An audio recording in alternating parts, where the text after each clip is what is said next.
So here's a little putting practice game that I do to practice my lag putts. I call it All Around the World.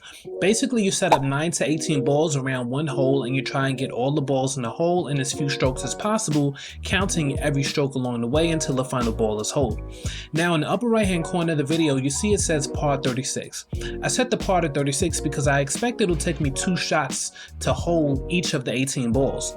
So the goal is, of course, to get that first shot as close as possible to the hole so that you're only left with the tap in. Of course, holding that first shot is great too, but the goal is to just get it close so that you're only left with a tap in. Now, when I'm doing this on the practice greens, I try to pick a hole that's in its own little corner of the green, sort of away from any other holes so that I have room away from everyone else and not in anyone's way. I find it's best to do this game on a day or time where it's not too busy on the practice greens too. Also, when you're placing the balls around the hole, you want to try and space each ball out so that each angle gives you a slightly different slope because of where you're hitting the ball from. That'll give you some variation in your shot so that it more closely resembles real world conditions on the course.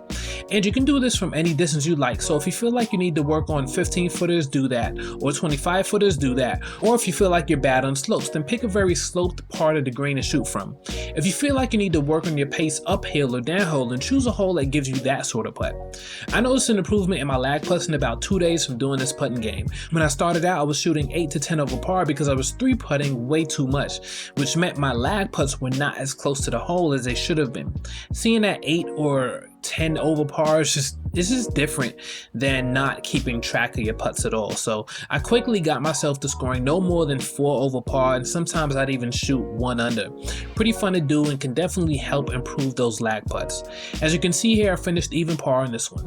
Now for a fun little compilation of best putts on the practice green.